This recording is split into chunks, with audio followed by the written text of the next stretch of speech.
Oh my god. John, were you up on Wikipedia all night? John, are you okay? You're shaking. You guys, you will not believe what I just read on Wiki. Welcome to Reddit on Wiki, the poorly researched, semi-funny podcast on random stuff we find on the internet. Who are you talking to? And why are you shaking so much? Subscribe to Reddit on Wiki on Apple Podcasts, Spotify, or wherever you listen to podcasts. Sean, I'm scared. Me too, buddy. Me too.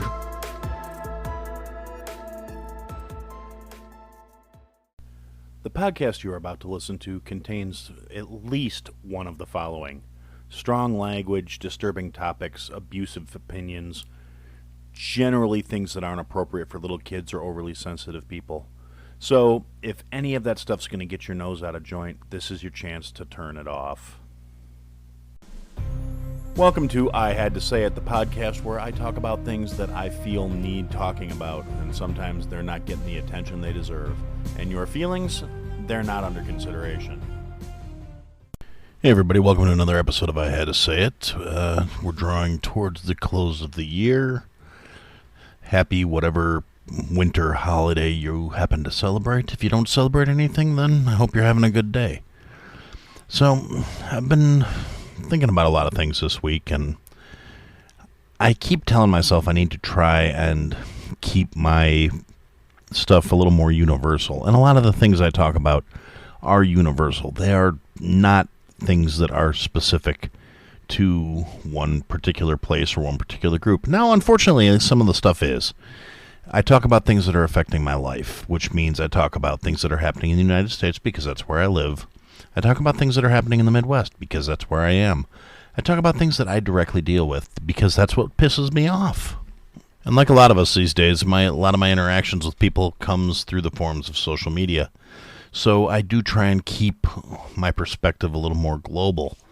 Now, unfortunately, a lot of the things I do talk about are based directly on my experiences in the U.S., dealing with people in the U.S. Some of the problems I have to deal with, some of the issues I have with people are very much unique to this country because they are kind of contingent on the thought processes that are developed by living here. And things are not running smoothly here. You'd have to be a fool to think they are. There are definitely lines being drawn in the sand. There are very clear demarcations of where people stand on a lot of issues. And there's not a lot of coming together. There's not a lot of compromise. There's not a lot of willingness to change or to meet in the middle. And I recently had someone who was discussing certain things with me try and say that I am unfairly biased towards more conservative viewpoints. And the thing about it is, I'm really not. It's not that I'm unfairly biased. It's that people on the extreme liberal side of things have been behaving in such a morally repugnant manner in this country recently. I am not very conservative in most ways, other than the fact that I think our federal government and, to some extent, our local governments, to a greater than local but lesser than federal extent, the state governments in this country are being run by a bunch of incompetent jackasses. I am in favor of smaller government. I do not want as much government involvement as the government seems to think they are entitled to. I am tired of people on the left telling me that the government needs more control and more regulation and things are somehow going to be fixed when they can force their opinions on everyone else. I'm not okay with that. I don't care if it's America. I don't care if it's anywhere in the world. I don't agree with that concept. And all the people who are trying to push it here would never drop their lives here and go to a country where those policies are in place, because the policies they're pushing are not getting the results they want in those countries. The classes are hugely divided. Living standards are horrible. And yet they seem to think it'll work here.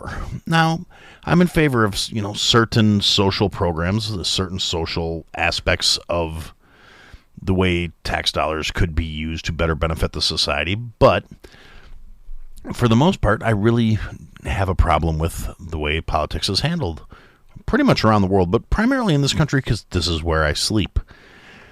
I really don't think if we had any of us common folk perform the way at our jobs the way these incompetent shitheads in office do, we'd be fired out the door. Gone. If there was a business that was run the way this country is run, it would be so far in the ground, you'd need excavators to find it. And yet we just keep allowing it to happen, and we keep allowing it to get worse, and allowing the government to get bigger, and allowing them to grant themselves more power and to take more from us. And I'm not okay with that.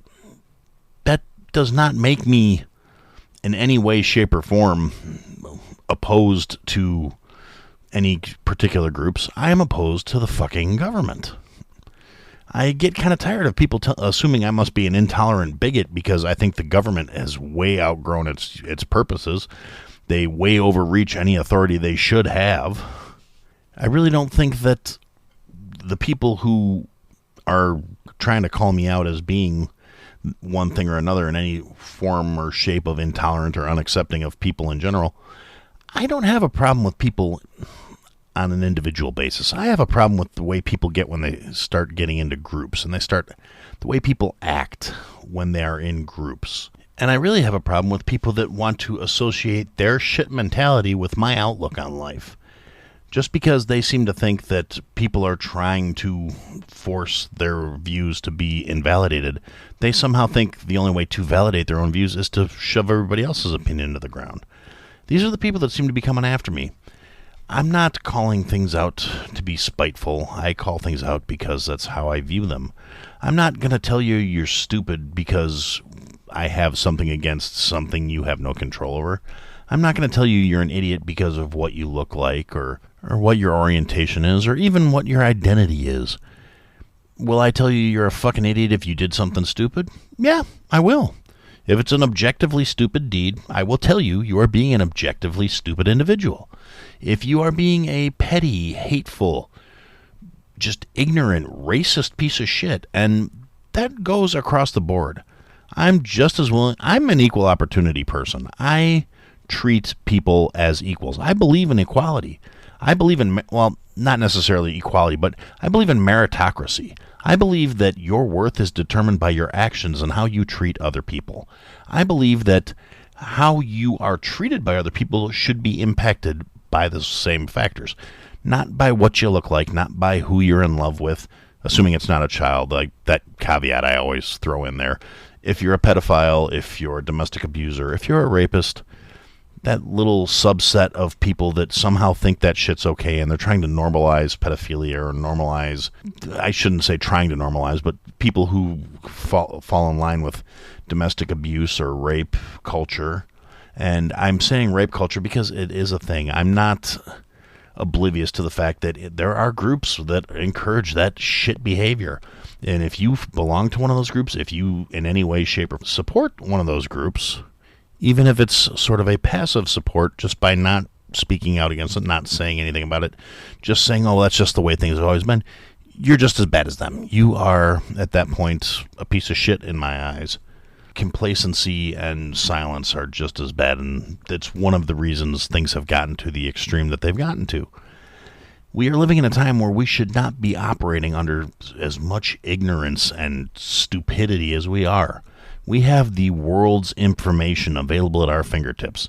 We have literally no reason to allow ignorance to pervade our lives. We have literally no excuses for just narrow-minded bullshit ways of thinking, other than a degree of willful being a piece of shit. I don't know how to say it in a less abrasive manner because I feel like trying to say it nicely allows it to be downplayed or allows it to be misconstrued. In this particular circumstance, blunt honesty is the best approach. If you are a pedophile, if you are a rapist, if you are a domestic abuser, if you are taking advantage of people that you are supposed to love and care for, you're a piece of shit. If you judge someone based on their appearance, and that goes around the globe. If you have something against every single white person, if you have something against every single black person, every single indigenous person of whatever area you're in, every single Asian person, every single Latin person, every single person on the globe, if you can't get past their pigmentation or their ancestry or things that happened that were perpetrated hundreds of years before they were born by people who have been dead and buried for generations, you're kind of a narrow-minded, bigoted piece of shit. I don't have a problem calling you out for it. You're looking for excuses to justify your own personal prejudices and your own personal hatred. It's not that all these things that happened before any of us were walking the earth are anything that anyone still here today should necessarily be answering for. The guilty parties, the people who legitimately you could take issue with over the facts, are dead and gone. And the people who perpetrate this shit and who capitalize on the after effects, by and wide, are not the ones that are getting attacked. Because that's punching up, and most of the narrow-minded fucks don't do that. They punch down because that's the only way they know how to look. And that falls squarely in the category of things I do legitimately hate. I hate weak-minded, petty-ass bullshit. Now, there are certain things that it's okay to be petty about. There are certain kinds of pettiness that I wholeheartedly endorse. But when you get into these big, broad stroke situations where you're just kind of being a general fuckhead because you either just like being a miserable prick or you somehow feel like you've been wronged through no fault of your own and all the bullshit you're dealing with, or you're just a troll stirring the pot, which is also, unfortunately, a thing. And we've allowed it to become a thing, and trolls are not a new concept. They've been around as long as people have been around. But they're a lot more tolerated now than they should be. They have a lot more influence and a lot more sway than they should be allowed. One of the downsides to all this connectivity and all the social media is you get these narrow-minded shitheads who build themselves little echo chambers, and they draw people that are like-minded or weak-minded to themselves, and they amplify themselves, and they bolster themselves, and all of a sudden they think they carry a lot more weight and importance than they actually should. And they get real comfortable preaching out all their narrow-minded bullshit from behind the security of their monitors because they think they're untouchable. And it goes back to what I've said in the past, where there's way too many people out here that are real comfortable with the concept they're not going to get punched in the fucking mouth for what they're saying. And unfortunately, I feel, well, I don't know how unfortunate it actually is, but that may be changing sooner rather than later. It's going to get to the point where these people are going to be out acting in public, and it's been happening for a while now, but only to a minimal extent. And it's partially generational, partly just societal, where people act out in public because they are used to not having to answer for their actions. They think they are above consequence. They think that they are untouchable. And a lot of people are getting sick of that shit, and they're touching. They're consequenting. They are not taking any more shit. And I don't necessarily think that's a bad thing. And a big part of this goes back to the whole cancel culture mentality. Because these people feel like since they use their online voice to try and end people they don't agree with, that somehow that same weight carries out in public with them. And the thing is, if you want to cancel somebody face-to-face, you're going to need a lot more than just a loud mouth and very vocal opinions. That's just the way it works. Because if you try to end somebody face-to-face, if you try to terminate someone's career, if you try to push somebody where they are no longer capable to support themselves, to function, if you want to take away somebody's job and you're going to try and do it face-to-face, there's a much greater chance that you're going to wind up dealing with the consequences of putting someone in a position where they all of a sudden got nothing to lose. And knowing that you've lost the ability to eat solid food may make them feel a little better about the storm that you've just brought up on them. Because you didn't like something they said, because you didn't like the way they look, you didn't like something they believed in, and you decided it was upon you to try and end their livelihood and to show them if they don't agree with you, they don't deserve to have anything.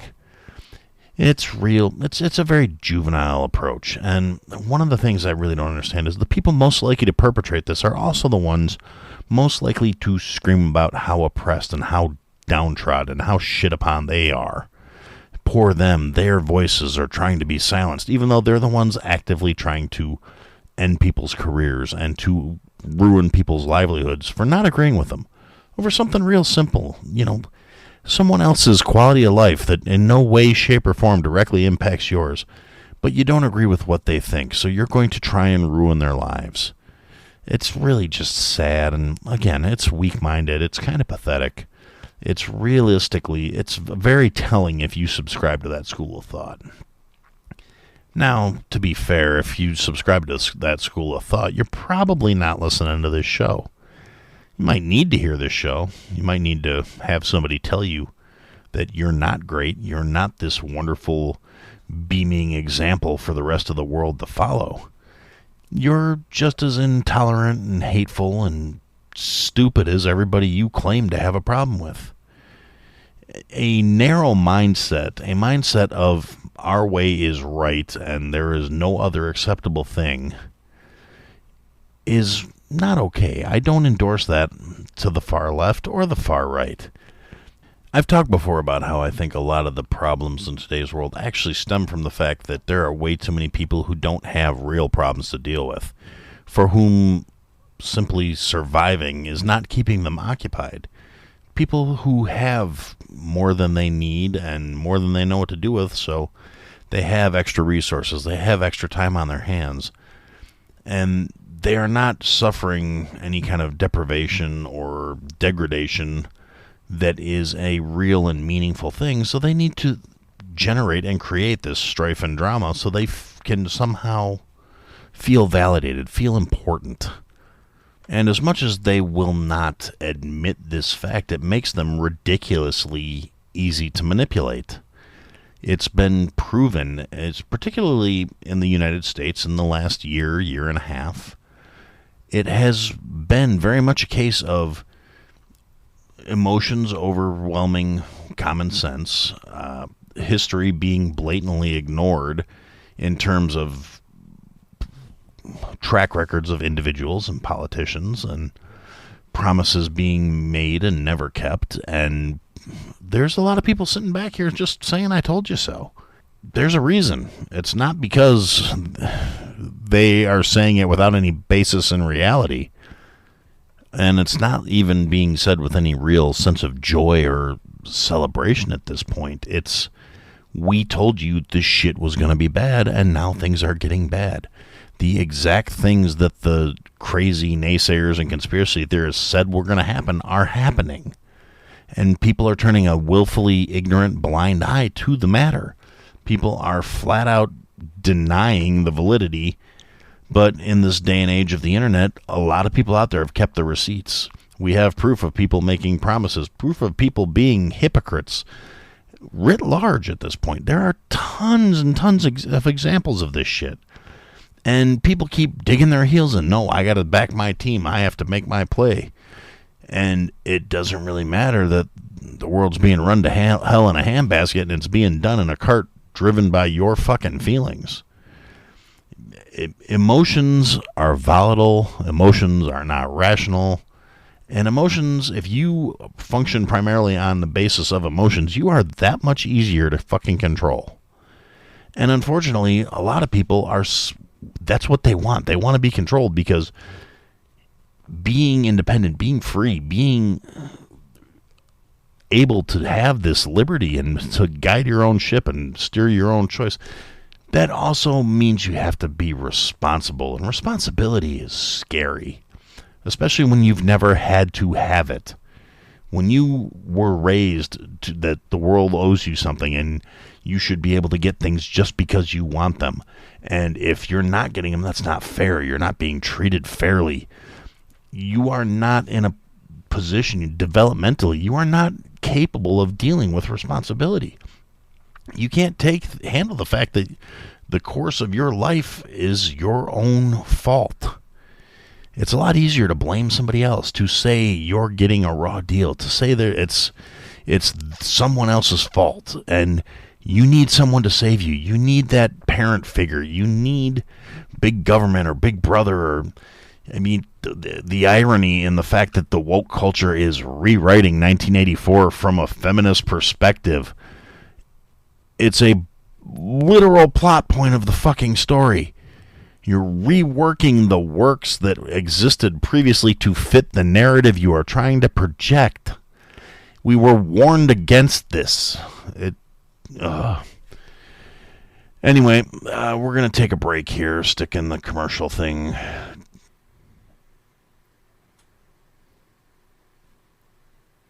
Join me, 48 Hours correspondent Erin Moriarty, on my podcast, My Life of Crime, as I take on true crime investigations like no other. This season, I'm looking into the labyrinth of crime and secrets within families. I'm cutting straight to the evidence and talking to the people directly involved, including investigators and the families of victims. Listen to My Life of Crime with Erin Moriarty wherever you get your podcasts.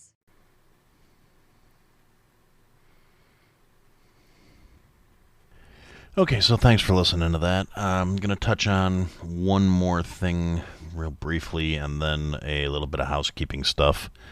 And then I'm going to say thank you for listening and have a pleasant holiday. But first, so one of the things that has come up recently is the Build Back Better bill has pretty much been declared dead in the water. And that should tell you something about how bad it actually is. The Democrats control, by a slim majority, the entire Congress, the House and the Senate. And that means for this bill to have been stopped, it had to be stopped by people in their own party. Now, that's a good thing for the American people. That shows that it's not just blindly voting along party lines. But it's not a surprise to anybody who's been paying attention. This massive bill was put in front of Congress with no time for review, no time for discussion, no time for amendment, or just here, vote on this. And fortunately enough, people did the right thing and said, no, this is fucking ridiculous. Now, the problem with that is it's still going to be a lot of back and forth. Nothing's going to get done. The government is going to keep spending a shit ton of money that they keep raising their debt ceiling. Instead of, doing what the rest of us have to do and learning to live within their means, they just keep increasing the amount of debt, extending themselves credit by taking from the American people. And the vast majority of that money goes to stupid port projects and overseas to other countries.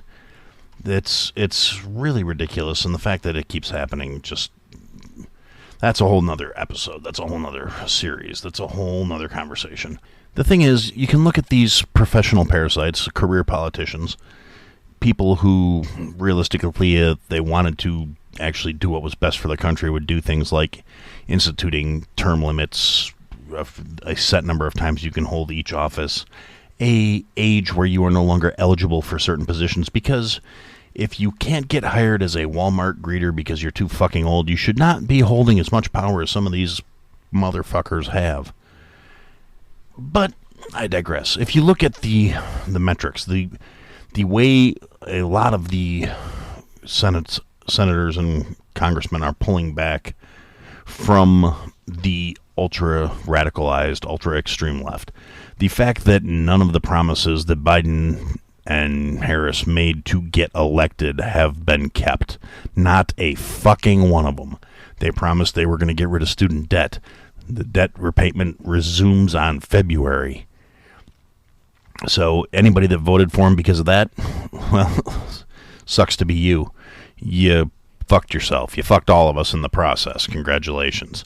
They said they were going to get rid of the detention centers. All they did was rename them. They're still full of fucking people. They have not kept a single campaign promise. And somehow the ultra-radicalized left seems to find a way to blame the Cheeto. I'm not going to act like I was a fan of Trump, but at least some of the shit he did actually, he kept a lot of his campaign promises. A lot of people didn't like him, but he kept them. A lot of people didn't like a lot of the things he did. I didn't like a lot of the shit he did. He was definitely far from the ideal president.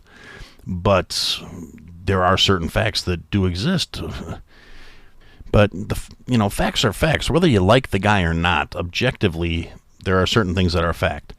At the end of the Trump presidency, this was an energy-independent country. And a lot of people are saying, well, the president doesn't control gas prices.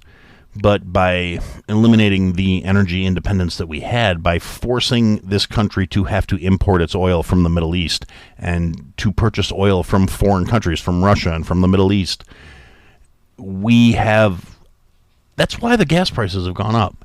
People always want to say it's not because of the president, but yes, it is. When you are changing the amount that the refineries are paying for their oil by changing where they're purchasing it from, when they have to incur shipping costs and basically paying whatever foreign monopolies are going to tell them they're going to pay, the price is going to be reflected at the pump. It's not something they're just going to eat to keep making sure your gas tanks are full.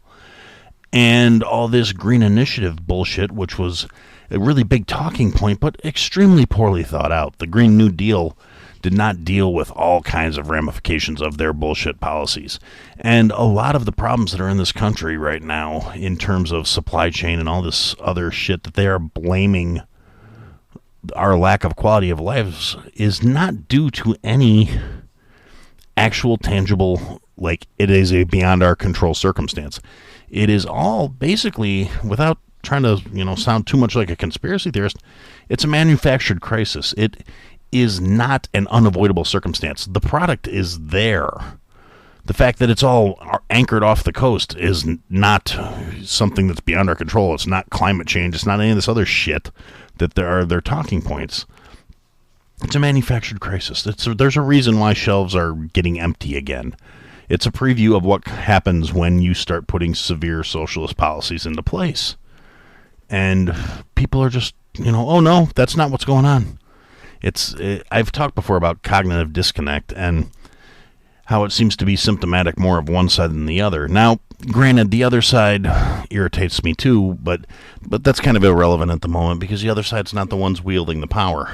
And the problem I have with the way things are going in this country right now is the left has realized that they are losing their control.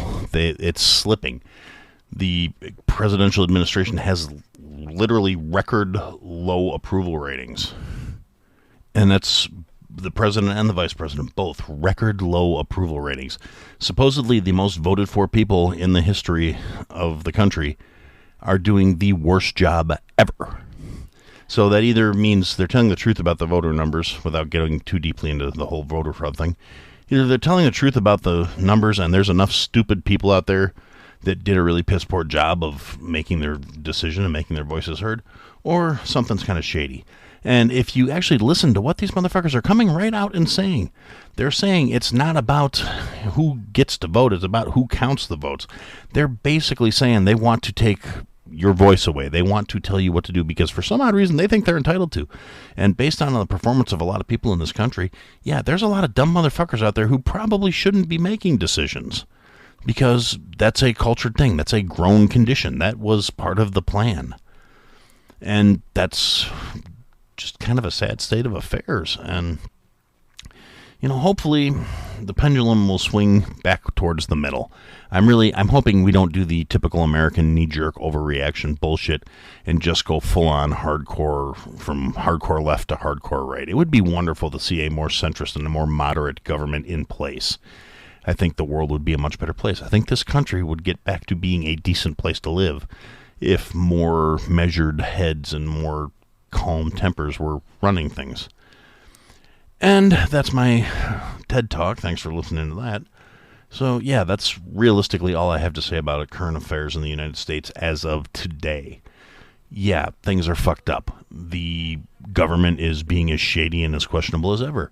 The elected officials in the White House are basically coming right out and saying, we don't really give a shit what you think anymore. And people are either really freaked out by it and saying, I told you so, or flat out in fucking denial is, that might have been what he said, but it's not what he means. They're telling you what the agenda is. They're following the playbook for destroying a population pretty much down to the letter. I know history is not a real popular thing anymore. It's not something that's taught nearly as commonly as it used to be, nearly as thoroughly as it used to be. I'm not saying I'm okay with all the whitewashing and all the bullshit that happened through history, but there's a lot of information that is undeniable. It's facts. It's truths. And we're not being taught those things anymore because an educated population is harder to control. Idiots that think they're educated, but in genuine practice have no practical knowledge, are much simpler puppets to handle. There's a lot less strings to pull. And we've got this mentality, and it's kind of a trickle-down mentality where you see it where they push the boundaries a little bit more. And, okay, well, this is what we're going to try and get people to accept now. And now we're going to move the bar a little bit more. Now we're going to move the bar a little bit more. And the problem is it's building like a powder keg. It's going to blow up in their faces at some point. It always does. Anyone who's studied history will tell you that. It always blows up in the end because people will only take so much shit. And hopefully when it blows, it won't be too bad for the everyday people. I mean, there's going to be a lot more discomfort coming down the line. There's going to be a lot more hard times ahead, I think. Some people are talking about, clinical situations. Some people are talking about economic situations. Some people are talking about recessions. They're never going to relinquish the control they gave themselves in the name of handling a pandemic that, yeah, it sucked. It was terrible for the people. It was a really shitty way to die if you died from it, but the variants are becoming less and less lethal. But they're not talking about that. They're talking about how much more spreadable they are. Yeah, they're mutating into something more akin to the common cold. You can get it. You can spread it. You're going to get sick. Wash your fucking hands. Don't sneeze in people's faces. The stuff we used to do when we were kids when they would tell us that we were getting sick. Because it doesn't drive the narrative. It doesn't allow them to grasp more of your freedoms, more of your rights, more of your life. They want more control. They want more power. And they're using everything they can to take it. This is not the first time it's been done. This is not the first place it's been done. It's happened before. It will happen again. People keep trying to talk about a civil war. It's not going to be a civil war. It's going to be a revolution. There's a very fine defining difference there. It's not a civil war would be the country trying to break apart because of ideological differences. And the way things are and the way people are scattered and the way people are arranged, that's not going to be the case at this point. It's not north and south anymore. It's not east and west. It's going to be a full-on, at some point these guys are going to try and grab too much. It's going to be the end. It's going to be the entire government getting overthrown and replaced. Not, okay, well, we're breaking off to go away. Because we tried that a long time ago. It didn't work because the powers that be are not going to allow that to happen. And it's just as dangerous for them to... every country that's been broken up at some point winds up back together, except for Korea. Right now, Korea is kind of the big one where it's like, yeah, no, North and South are staying separate. And for all intents and purposes, I don't see that changing in our lifetimes. But, we split Germany in half, and one half was free and the other half was communist, and that didn't last. And yeah, the U.S. pushing for, Mr. Gorbachev, tear down that wall. If you don't remember that reference, you're probably too young to understand anything that I'm talking about right now. But that's because we let them stop teaching you history, because history is dangerous, because an informed population is a dangerous population to anyone who would be a tyrant or a figure in control. So, yeah, that didn't work. It more or less fell apart. But anyway, that'll be enough political ranting out of me for the moment, too. Things are coming. Keep your heads down. Take care of each other. Do better. Be better. I say it a lot. There's no reason why we can't. And lastly, if you made it this far, thank you for listening. Just going to put it out there. In the coming year, I'm planning on adding a lot more guests to the show. More discussion type stuff. I want to do more fun things. I talked about the newsletter I'm going to be sending out. You can go to ihadtosayitpodcast.com and sign up there. It's like on the homepage. There's a thing to sign up your email. And starting in January, I'm going to be sending out a newsletter, just kind of a little, here's what's going on. Here's some of my random thoughts. Here's, a recipe of the month or bi-weekly. I'm really still kind of working out the logistics of how I want to do it. And a lot of that will be based on the feedback I get and the engagement that comes with it, because I want to do something that people are actually going to use and people are going to enjoy.